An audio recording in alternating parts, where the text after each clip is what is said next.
eBay friends. This is episode 187 of eBay the Right Way.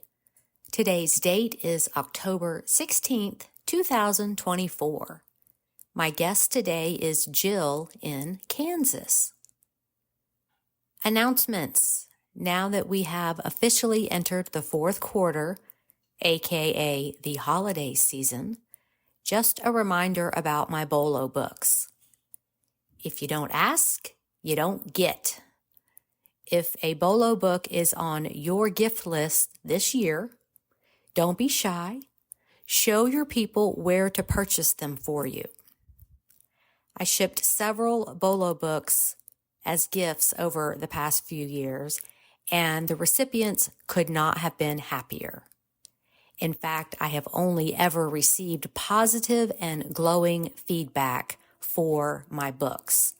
You can check my eBay store, Atlanta Golf Shop, to verify that. And I'm really proud of these books.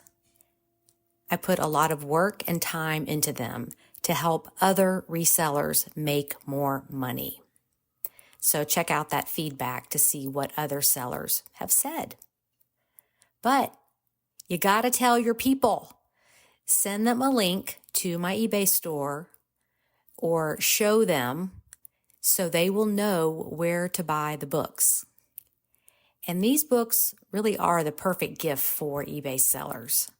Nothing like them exists, so they are truly a unique gift. Ask, and hopefully you will receive.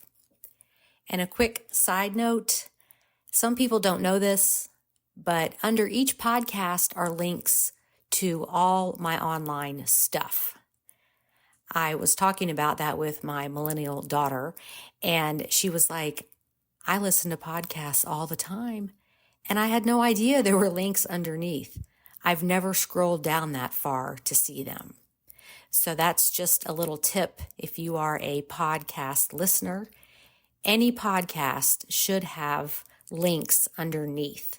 So scroll down and check those out if you've never done that before. Okay, on to the chat with Jill. Hello, listeners. Welcome back. I have Jill with us today, and we are recording a little bit later than I'm used to, so I hope I don't trip over my tongue the whole time. So how are you doing this afternoon, Jill? I'm doing well. How are you? I am great. This is a highlight of my week, doing these Zoom.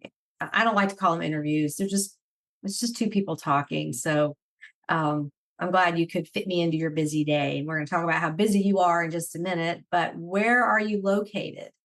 I am located in the capital of Kansas, Topeka. Is that where you've been most of your life? It is. I spent a little bit of time in California, and I went to college in Columbia, Missouri. Okay, big college town. Yeah. I ate at a Chinese buffet there once.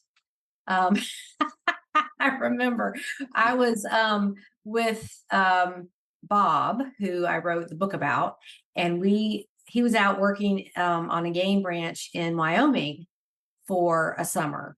And so I flew out there and we drove back to Atlanta.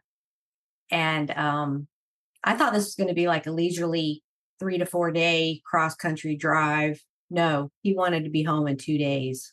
So we got through Kansas with all the giant tumbleweeds. And then we stopped in Columbia, Missouri, and we were so hungry. And we ate at a Chinese buffet.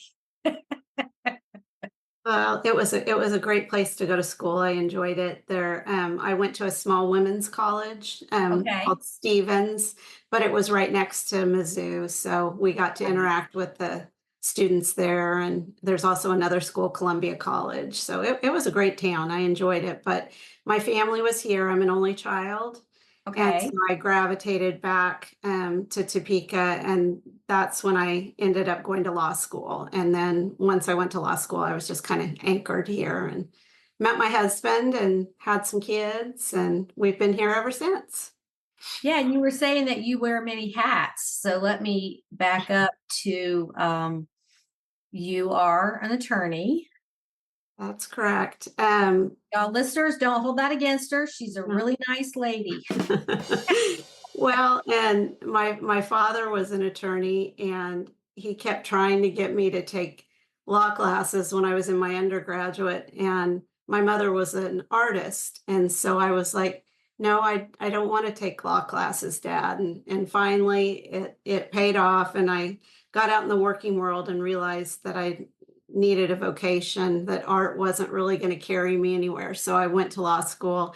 When I graduated, I thought I wanted to be a research attorney. I love to learn. And I think that's one of the things that I love about reselling is it's just constant. Every day you learn something new. And I ended up kind of stumbling into this job where I was representing children. And I thought I'd just do it for a short period of time, but it was something that I learned very quickly that I was passionate about. And I represent children in all areas of the law. I do abused and neglected cases. I represent children that are going through their parents' divorces. I do a lot of adoptions, guardianships, just all different areas. So that is my day job, and it can be just a little teeny bit stressful. I bet. So eBay is my fun job.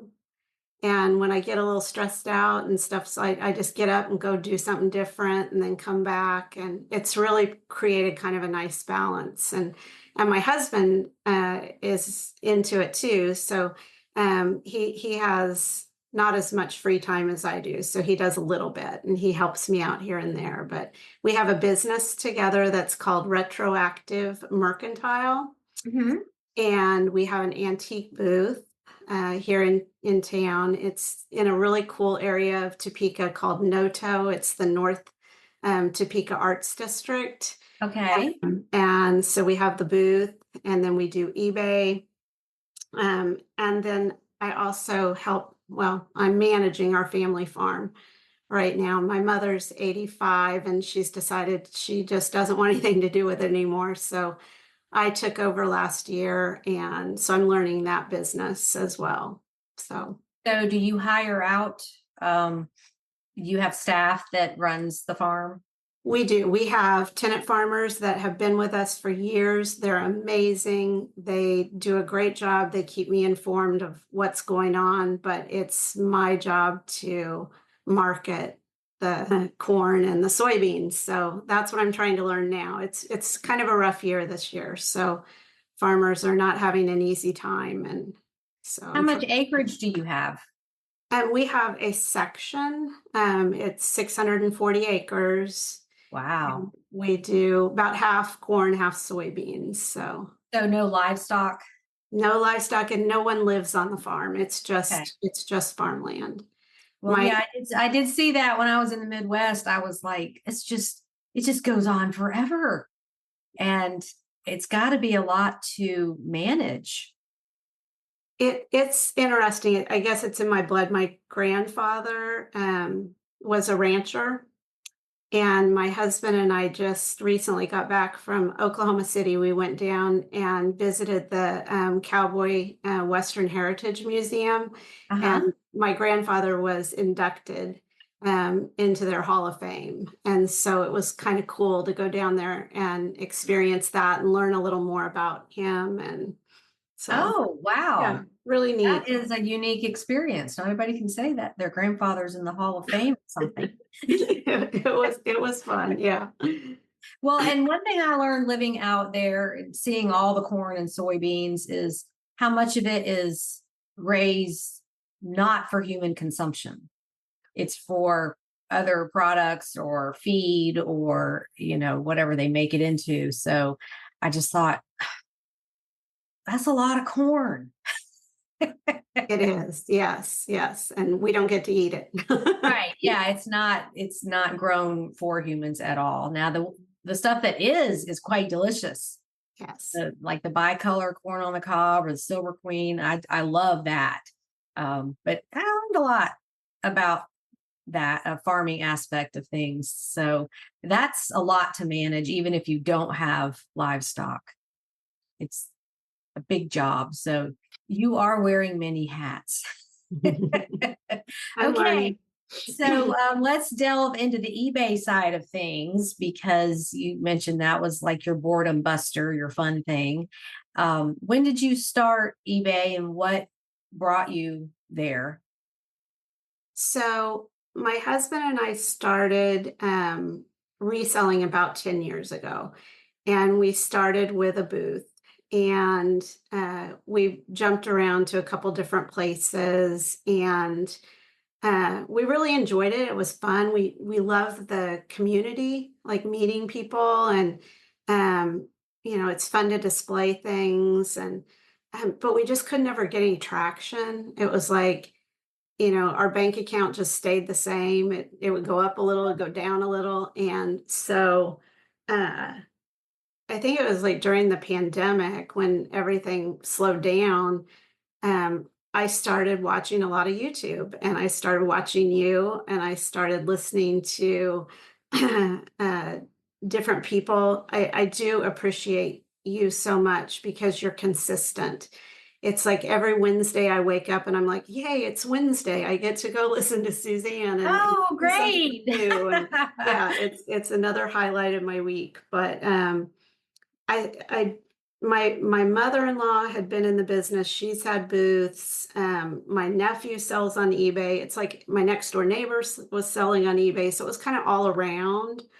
And I just thought, I'm going to try it. I'm going to see what happens. And so actually called eBay last night and said, when did I start selling? Because I didn't remember. And they said, Okay, so it should be on your feedback page. It'll say I members looked. since, is it not there? It's February of 2021. Okay. Yeah, Okay. is when I officially started. So Oh, it seems like I've known you longer than that. yeah, it was a slow build, but that's when it started. And Okay. And so you've got the antique booth too. How do you balance both of those? Are all items listed on eBay that are in your booth, or do you let them try to sell in the booth first? Or how do you manage both of those together? so I don't list anything that's in the booth because the way our booth is set up, we don't know when something sells. And that would just drive me nuts if I, wasn't able to manage my inventory. So we do a lot of vintage clothing. We do a lot of retro kind of boho hippie things at our booth. And then our eBay is all over the place. We just, whatever we find that we think looks fun and looks interesting, and we do that on eBay. And so when we get, you know, a large group of items or something, we just divide them. Like this is going to go to the booth, this is going to go to eBay, this is going to go to a garage sale someday. We do a lot of large sales for other vintage buyers if we get bulk, and we just can't process it with the amount of time I have. I can't list everything that we get, so we just kind of divide it up, and I try to get to the booth about once a week. With eBay, I try to do something every day. Um, Sometimes that's more, sometimes it's less, but I try to touch it every day, do something. Yeah, I feel you on that. I do a lot of different things, but they're all kind of in the eBay world. But like yesterday, I was just, put my blinders on. I put all my devices on do not disturb, and I was just focused. I listed 15 things. That's a lot for me because I don't want to say I'm distracted, but if a student emails me, or I like to be responsive, and so I check my email every hour or something like that. But it is, when you're doing all these different things, the listing is it's the time suck of all this, and it's the least fun part for most people because we all like the treasure hunting part, especially you if you've got two different ways you're selling items. Yeah, we're lucky. I mean, I don't know about you, but I have noticed it just seems like garage sales have just exploded. And, we've got kind of a short window here because, as soon as it starts getting cold, people don't want to do it anymore. But like the last, even our weather's been really nice. So the last few weeks, it's just there are just everywhere. You go drive down through the town and it's like there's signs every other block. There's a sign that there's a garage sale. So, we've got really good sourcing and it does really help when my husband's into it and he feels like doing listings, that helps a lot to kind of Mhm. balance that load because I'm slow. I like my pictures to look good. I like my research to be right. I want my details okay. So I don't just rush through it. I can usually, I think the most I've ever done is 10 a day. Yeah. Well, and with Yeah. your professional work, you have to have attention to detail. You can't make mistakes. Or if you Mhm. do, it's going to be a problem. So that just that saying, how you do anything is how you do everything. And I'm the same way. My daughter sells on eBay some, and she can just whip out listings in no time. And and I'm like, she's like, Mom, you're taking too long. You're too picky. And I'm like, well, that's just my nature. I'm kind of a perfectionist, but I also have a lot of people watching me, and I'm not going to be sloppy and do things halfway. And I would not be happy with that if nobody was watching me. I just, um, and I try to enjoy the process, put on some music I like, put on a nice scented candle, have my coffee drink, and just make it a pleasant experience because, that's what you do when you have to do work that you don't really like. So you're not alone. You're not alone. Yeah. And I don't mind doing it. I don't mind listing. My next door neighbor, who I just love to go shopping with, we go to the bins and go around and try to find weird things and put in each other's carts. But she's constantly bemoaning. She goes, I love to shop, but I can't stand a list. And I'm like, no, you have to do 3 items today. So Well, and for those people, you can use my virtual listing service where you just send in pictures. You have to be organized enough to take the pictures and send them to us, and that is a roadblock for some people. But we do have a lot of clients. I just restarted that, and we have a lot of clients that they just love the treasure hunting. They're perfectly capable of doing it. They just, as George Kelly says, I don't want to, and I don't have to.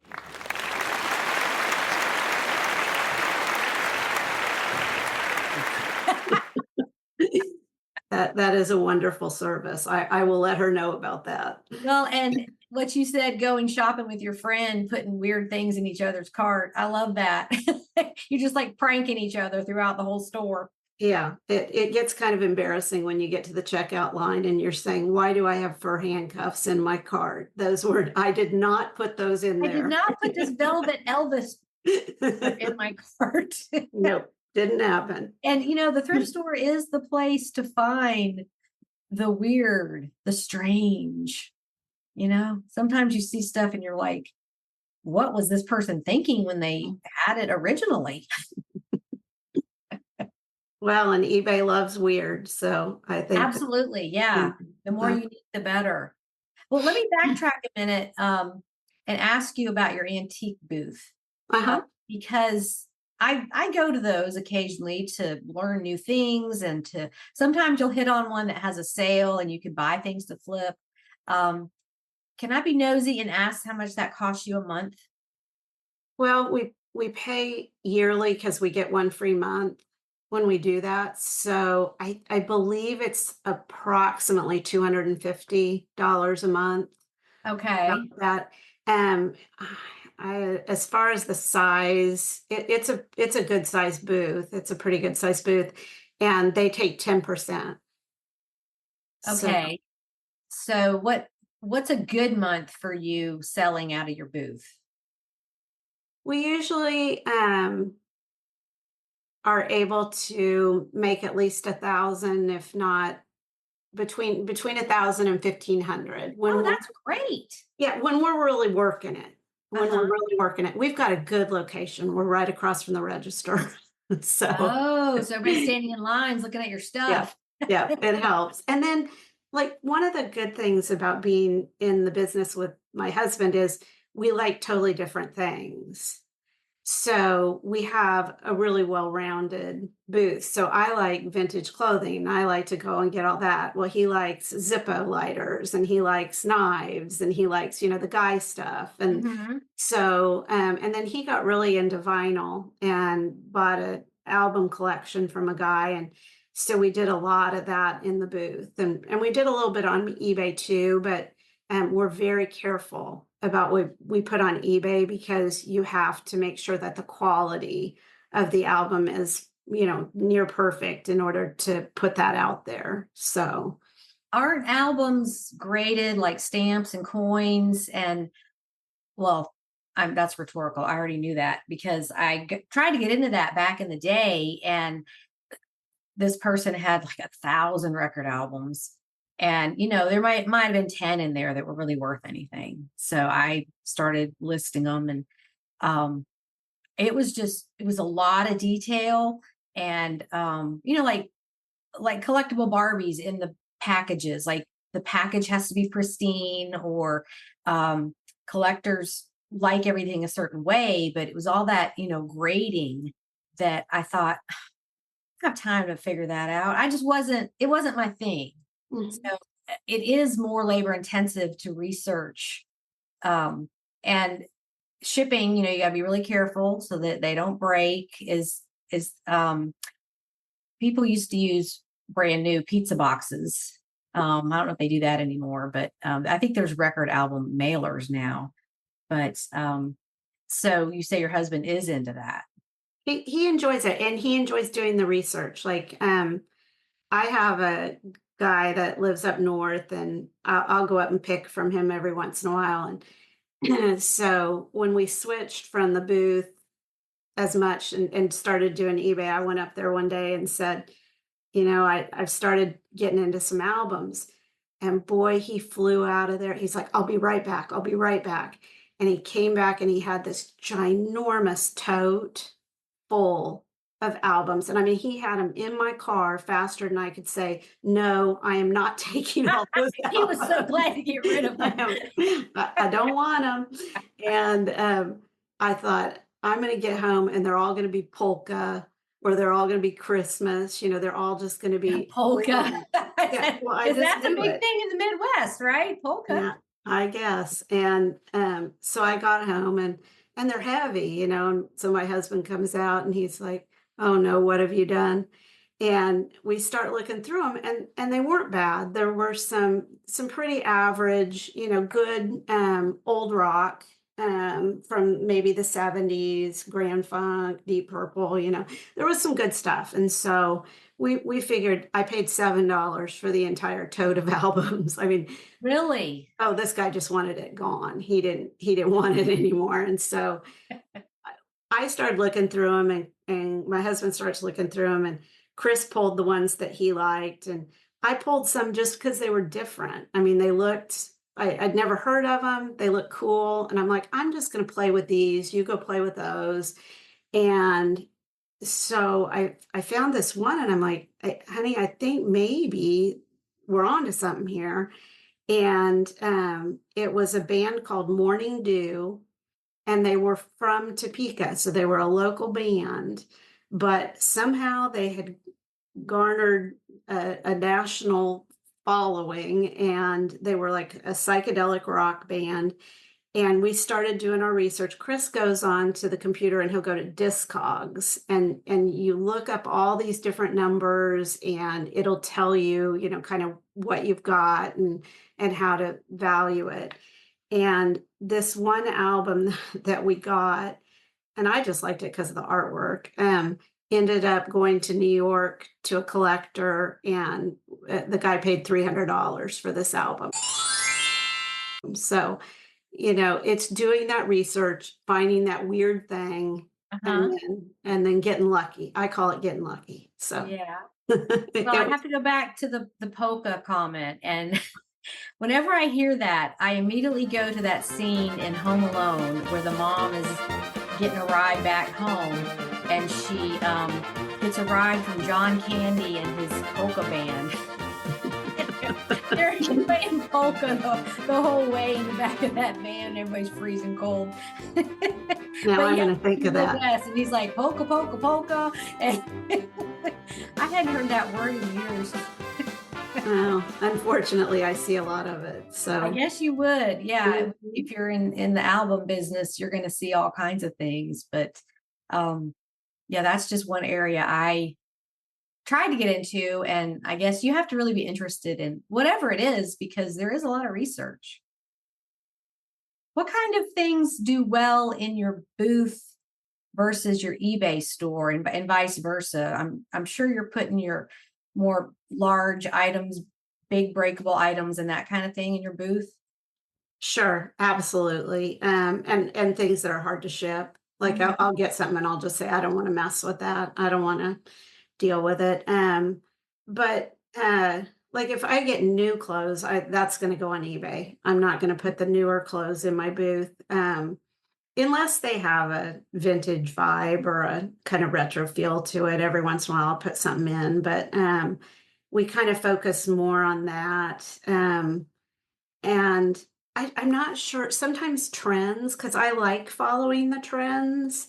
I know you've had people on who are like, I don't like all these cores and I don't like all this. I think it's kind of fascinating to see what they're calling stuff. And Oh, the cores, right? Like grandma core and cottage core and Barbie core and what was that? Pink Pilates princess. I looked that up.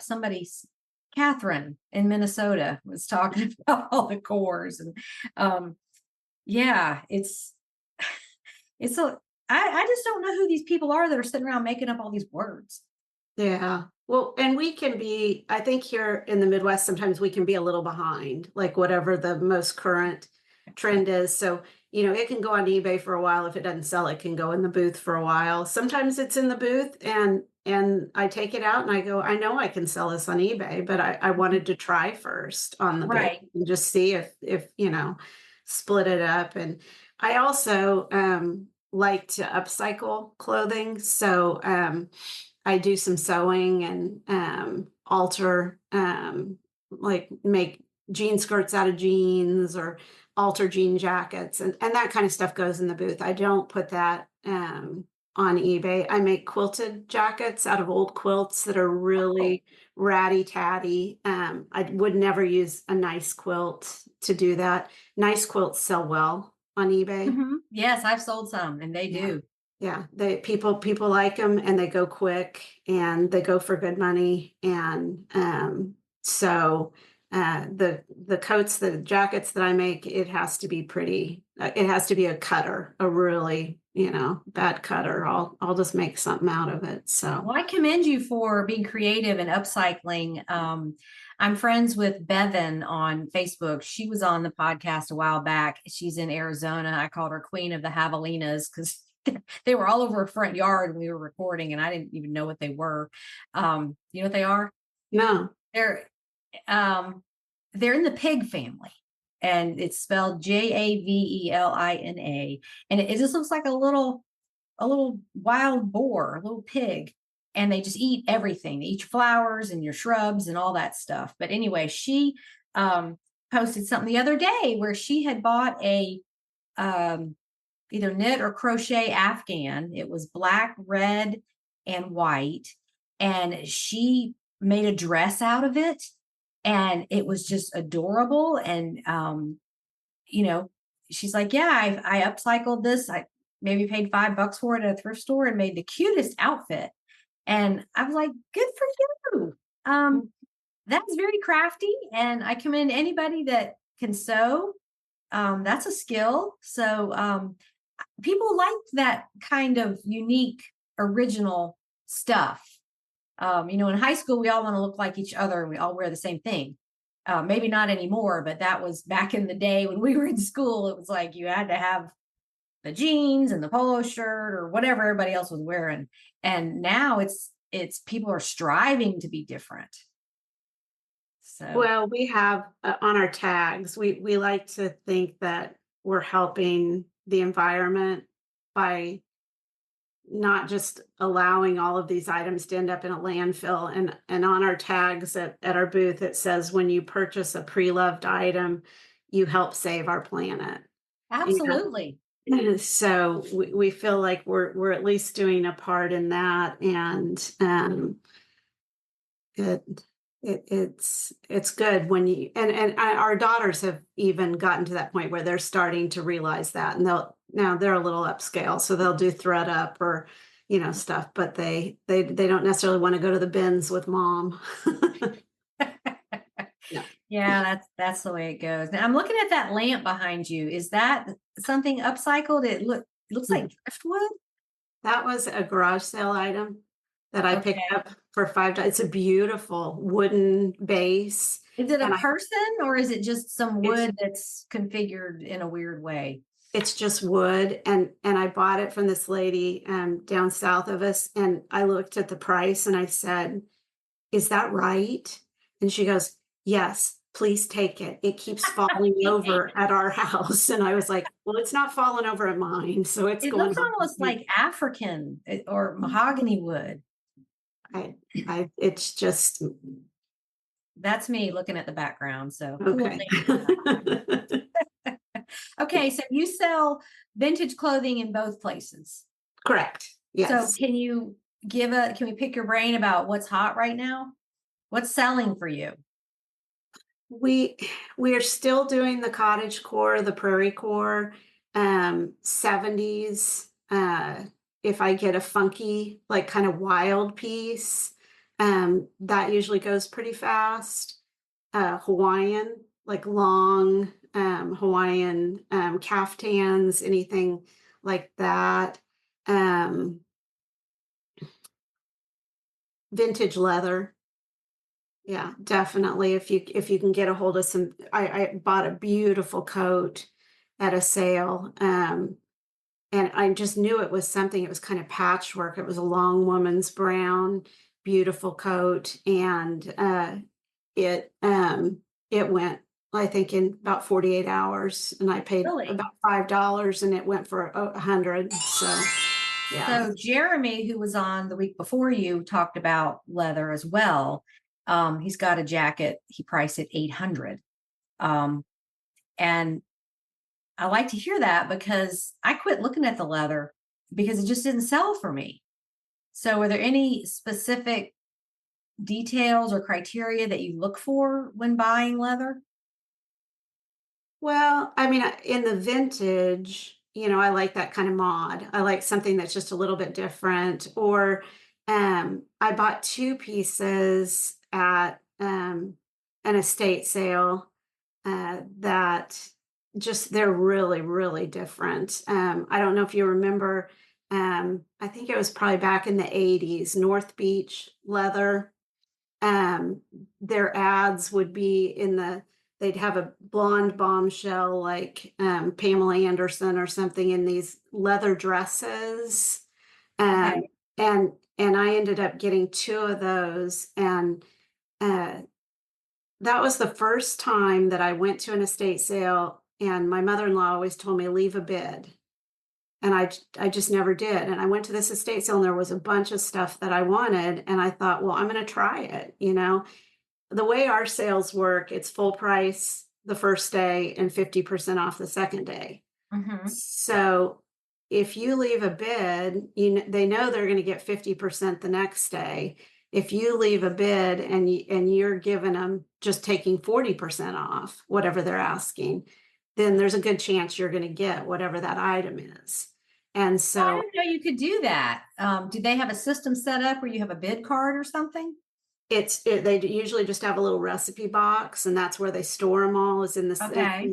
You just fill out the bid card, and I bid on, I think, 5 items at that sale, and they called me and told me you got all 5 of them. And it was Nice. a beautiful, gorgeous long mink coat. And then the 2 North Beach pieces. I think there was a short fox coat.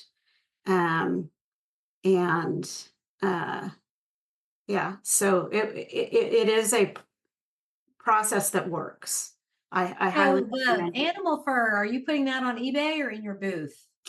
It depends. I've had good experiences and I've had bad experiences. I've had people get the pieces and just, rave about them and contact me and say, if you get any more, please let us know because, this was exactly what we wanted.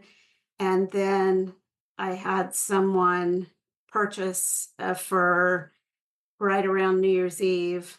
And Yeah, then they rented it, huh? Yep, and then returned it, and there was a chunk of it missing, and yeah, so that was disappointing. So, I'm kind of reluctant to put really, really nice. They can go in the booth, or my mother-in-law has a booth in Texas. They can go down there and somebody can buy them. But yeah, I mean, people want them.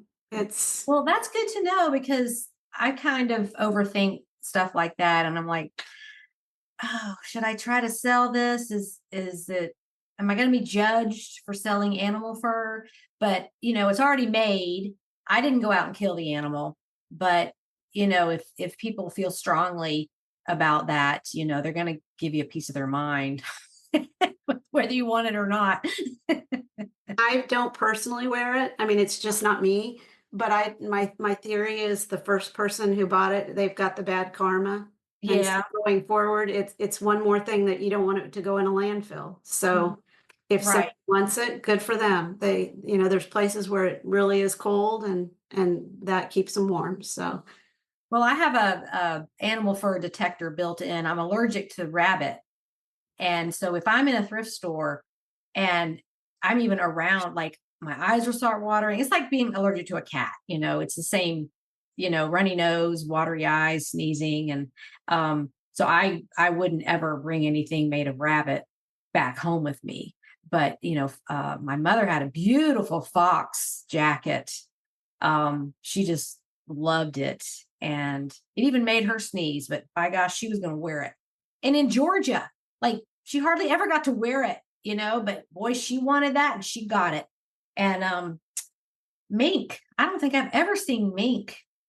Maybe I just didn't pay attention to it, or maybe they would put it behind the counter or something. But um, that's interesting. I can see if it was vintage, it would have more appeal. Because some of those like fox stoles, it actually had the fox's head on it and the feet and stuff, that would be a great costume piece for drama or theater, or just a costume, from the 20s or whatever. But I kind of thought, I don't know if I don't want to be judged for selling animal fur, but you're right. People want it. So you might as well keep it out of the landfill and put it in somebody's hands that's going to appreciate it, because they're not going to buy it if they don't appreciate it. sure. Is Yeah. there, I know there's tests for figuring out if it's real, like a burn test, you pull a little bit of the fur out, because a lot of that old stuff doesn't tell you what it is. No, I usually I have some resources here locally that can take a look at it and tell me. There's usually a tag that'll say fur, real fur or Right. whatever.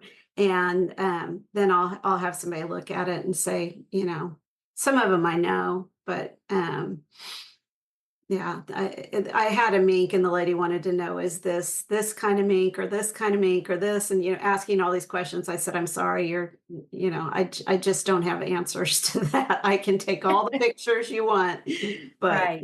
I'm not sure on that one. So, Can you remember a fur item that sold for a lot? um, yeah, I think that so when the mob boss aesthetic Uh-huh, mob boss, came yes. in, you put that on there and boom, I think that the regular fox coat that would have gone for $100 before the mob boss aesthetic became popular, then all of a sudden became a $300 coat. So Okay. if you follow the trends and follow what people are into, I think that can help you make more money off a simple item. Oh, But absolutely. You've got to know those yeah, keywords to get the buyers to your listings. yeah. Right. Okay. So mob boss, that's a good one. Or mob boss wife. I sold like, just the silly stoles that, Mhm. the old Grammy stoles. And I put mob wife, yeah, mob boss wife, and it went. I was kind of shocked on that one, but yeah. Very good. So, Do you have any outstanding eBay sales you'd like to share? oh sure. I think don't we all? No. Yeah, right. Well, and these are the only people that appreciate it. You try to tell your kids about it or something, they're kind of like, whatever, mom. So it's They're like, kind of yeah, what fun, time should we come over for dinner? Whatever. kind Yeah. of fun to share. But the first one that I had, I used to watch this young lady who was really into BOHO, and she was out shopping and she found this mid-century modern brass articulating candelabra. Um, and she was so excited when she found it and she was showing everybody, and I'm like, I'm going to find one of those. And um, during the pandemic, like it was like towards the end when people were just starting to go out, I went out and went to a thrift store, and darned it if I didn't see one right there. And I'm like, ask the guy, I'm like, well, what do you want for that? And he's like, oh, I don't know, $4. And I was like, okay. And I think it went for 125. And Oh, nice. And so it was that was a good one. I have to give my husband credit for our highest sale to date, okay. because he we love to go to church sales. Church sales are just the most fun. And we went to one, his mother and I and Chris, and he found this stack of plates, and he was all excited. He's over there doing his research, and he's like, man, I think these are something. But they wanted $100. And I thought, that's a lot of money. And he said, but I think they really are something. And they turned out they were Spode, and they were Stanford University. And like each plate had a different building on the plate. Okay. And he listed those, and they sold right away. And I can't remember, it was between 8 and 900 that they sold for. Wow. So that was really, really, really good. So yeah. It's good to have a partner in crime, isn't it? Well, yeah, even when you have to give them credit for the high sale, but it's all part of the business. So Well, I mean, without him, you would have had that. So, right, right. Um, I always like here in our area, it's good to be the first one there. You always want to be the first one at the garage sale when it opens up 15 minutes early. uh-huh. And one day I was out, well, this happened twice. I was just out and I thought, okay, the estate sale's been going on for 2 hours. I'm going to go ahead and go, even though I couldn't make it. Sometimes I've got court. You can't just always be there. And I Right. went in, and one of my buddies, who's a big vintage sale guy, had this stack. I mean, it was 2 feet by 2 feet just of all this vintage clothing. And I was like, well, I missed out. That's okay. And I went down the basement, and these people had a cedar closet that they had built. And that to me was kind of a sign that there was going to be something good in that closet. And so there were two hanging garment bags, and they were completely zipped up, but with hangers. And it looked like nobody had gone in there and unzipped them.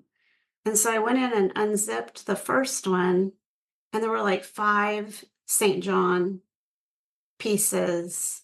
Yeah, Oh, yeah, holy grail. Yeah. just hanging in. Then I go unzip the next one, and it's 5 more. And this is this sale, the estate company, if it's not marked, it's $2. Yeah. So it's the whole bag for $2? No, each piece, Okay, So well, like still.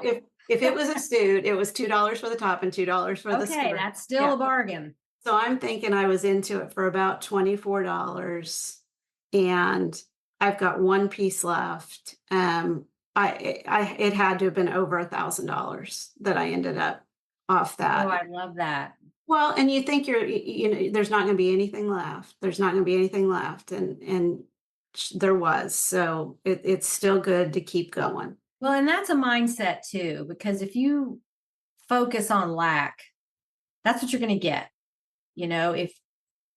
And we think about where you are right now, all around you, all the homes, all the businesses that have stuff that you will eventually see that will come across your path, whether it's in a thrift store, estate sale, whatever.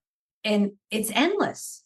It's just endless. And, I love the people that I don't care. I'm going to the estate sale on the last day. There's going to be stuff left because you don't know who was there before you and what they're interested in. And they can have all the record albums. They can have all that. I want the handwritten recipes and the vintage stuff that they don't make anymore. And that's the beauty of it, is everybody's interested in different things. So if you go in there with, there's going to be something just for me, and like that St. John treasure trove, nobody found it before you. So I've got one more story that's close to my heart. And my advice, I guess, is when you're at these sales to not just be hyper focused but to pay attention to everything around you. Mm-hmm. I was at a sale a couple years ago during the summer, and there was this darling older cowboy, and he was standing there and he was looking at this piece. And I said, "That's awful neat." And he said, "Yeah, I was thinking it was too." And a few minutes later, he was up there and he was talking to the lady that was running the sale. And he said his last name. And I said, "Well, my mother was raised by her grandmother. She did not know her father. She did not really know her father's side of the family at all. I'm an only child. I don't have much family." And I'm at this garage sale and I hear him say this name. And I said, "Well, that was my mother's maiden name." And he said, "Well, tell me about your mother." And I told him a little bit. And he said, "Well, cousin, it's awfully nice to meet you." No. And I now have, I love him dearly. He is the best thing I ever found at a garage sale. I love it. He's in his 80s. We text every day. He is a wealth of knowledge.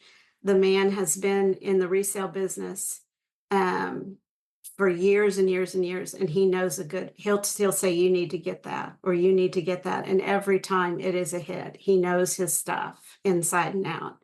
So I think that my advice to people is to always pay attention to the people around you, to listen, to look high, to look low, to, talk to the people at the sales. That's what it's about. It's about making relationships. It's about meeting people, making friends, Mm-hmm. learning. Yeah, I mean, relationship building is key. If, like, your vintage clothing, eBay tells you if it's a repeat customer within 2 years, I think. Do you ever see any of that? Yes, we do. We had one gentleman from Chicago that bought a suit from us, and then he messaged back and he's like, "Do you have more?" And we're like, "Yes." And so, and I think he ended up buying like 5 suits that we had gotten from this one particular person. There was a lady down in Dallas who I just loved. We became friends, writing back and forth. I was selling some vintage shoes, and she said, "I'm a retired attorney and I can't wear super, super high heels anymore, but I really loved these Bruno Magli's from Italy that, Mm-hmm. and you have some, and I'd like to purchase them." And so she purchased 2 or 3 pairs over a course of a couple months. And then she messaged me and she said, "I am so sorry." She said, "This last pair, it just didn't work for me. And I hate to return it, but I was wondering if," and I'm like, "Oh, of course, please, we accept returns." And she said, "Well, I'm going to go ahead and include a couple other pairs that I have in my closet that I was just going to take to Goodwill, but I want you to have them." And yeah, and she sent me shoes. So I thought that was I just love dear. that. Yeah, it was really sweet. Yeah, you just never know what you're gonna get out there sometimes, and just expect the best, then you'll get it. Yeah. Yeah. And with every order that I do, I do a handwritten thank you card for every single order. And I try to pick a card that goes with whatever it is that they're buying, and because that's part of my OCD, I got to have the perfect card for the gift. And if it's something special, I'll write something on there about, where I found it or a little bit about the item. And I love getting the feedback. I love it when somebody is so happy and so tickled with what they got. And that means a lot to me. That's our number one priority, is making sure that people are happy with what they get. So right. And that, I'm all about the human element these days. I have a friend that we write each other letters, and we just like getting real mail, and yeah, it's faster to send an email, but it's so much more personal to open your mailbox and there's something handwritten just for you. It's not like you were copied in with 100 other people on a joke on an email or something. And I said this last week, but it's like, I'm so sick of all the AI and those, you go to those websites and the little chat boxes come up and it's not a real person. It's just looking at the keywords you're putting in, and it's not helpful. It does not give you the right information. I just keep putting in human, get to a person. And I think the world is going to circle back to more of this human interaction, because I think people miss it. Emails that's not a physical thing. You're just looking at a screen. But when you open your mailbox and here's something, somebody took the time, they had to take the time to write it and put the stamp on it and put it in the mail to you. That is a completely different energy, completely different experience than just an email. Those are nice, thank you for your business. But as a business person and somebody who has been in customer service my whole life, it is those little extra touches, the human side of things, because we're just people on we're just people on different computer screens interacting. But a lot of people would say, oh, I don't have time to write a note or whatever, and that's fine. But I like that you do that. That says a lot about you as a person. Well, thank you. I like that you're doing the new service where people can call and ask you questions and pick your brain right. and learn about, because that is just so invaluable. To have somebody with your expertise that is willing to do that and provide that kind of guidance. Boy, if I'd had that, we would have talked for hours. Well, and I got to thinking, a few people asked me about that, and I'm like, well, why not? How long does it take to jump on Zoom and answer some questions? And whatever they ask, I probably have a video for it or something that I can email them a link to. And if not, I can find the answer. And you're right. It's just, sometimes you just want a person. I bet you get questions all the time. Hey, can you give me some legal advice? And you're like, well, we could set up a consulting session. I'm sure attorneys get that more than other professions, but my CPA, he's like, yeah, I get questions all the time. Let me just ask you this quick. And it's never a quick answer because it all depends on your situation. So thank you for that thumbs up. I'm looking forward to doing that more, because this business is isolating, and you're at home, you're working, and you have a bump in the road and you're like, how do I solve this? What do I do? And you can put it on Facebook, but it may not get answered. It's the questions get pushed down, and like, you need to know in a couple of days so you can take care of your customer. Right. Yeah. Okay. Well, I'll let you go and get back to your day. What do you have planned for the rest of the afternoon? I'm headed to the Goodwill to make a donation. I've got a few bags that just aren't going to work for us, so I'm going to take them back, and who knows, I may venture in and see if they have anything fun. Oh, come on, you can't go up there without taking a peek inside, even if it's just what I call express thrifting, just down a few aisles and looking for things. Yeah. Well, thank you for coming on and for making the time. Oh, thank you. it was great to finally meet you. I've seen your name so many times, and it's so great to get on these calls and finally meet everybody. So thank you for working us into your day. Thank you very, very much for everything. My pleasure. Bye. Bye. Okay, I want to end this episode with some food for thought. This podcast is about the reseller lifestyle. Like how excited we get when we're out treasure hunting and find things to sell. Or when we hear that ka-ching on our phone when an item sells, an item of any value. It's a rush, right? Or maybe when you come back from treasure hunting and you're so excited about your haul, you can't wait to dive in and get those items listed. So you know that adrenaline rush I'm talking about, right? Well, let's talk about small sales. We've seen the big whopper sales on the Facebook group and the $100 supersize sales videos, and you might think your sales pale in comparison, and you might feel like less of a seller. Well, I want you to stop doing that. All of those small sales, let's say $20 sales, add up over time. So think about it this way. If you had just a $20 sale every day, that's $600 a month, which could pay for a lot of things. Groceries, a car payment, part of your mortgage or rent.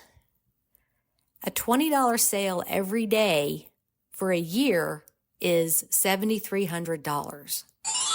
And that's a lot of money over time. Now, granted, when you are sourcing, you want your inventory purchases to make sense. But don't poo-poo those $20 items. For example, I go through my personal clothes closet at the change of every season and list the clothing that I didn't wear the last season. So in this case, fall and winter. I did this over the weekend. And you know what I'm talking about, those, yeah, I never wear that clothing pieces. So for me, it was about 10 items, and I listed them for $20 and one coat that I listed for $80 because I never wear it. I normally don't seek out $20 items to sell, but if they're just laying around your house and not being used, why not get some cash for them? Put them on your eBay account. And again, I normally don't seek out $20 items to sell, but I recently bought some items on closeout, and that included 20 pairs of swim goggles, all new in the packages for $1. And these were Speedo and Arena, so name brands. And I have them priced for between $20 and $30. So over time, I'll make a few $100s on those. The moral of this story and pep talk is stop beating yourselves up that you might only have a $20 sale on some days. The accumulation matters. The little things add up over time. So keep plugging along, keep your blinders on, and focus on your own business. We all want those huge scores, but the little things add up too. Okay, that's my story, and I'm sticking to it. Thanks for supporting this podcast, and I'll be back next week with another fantastic seller interview. Have a great week, everybody. Bye.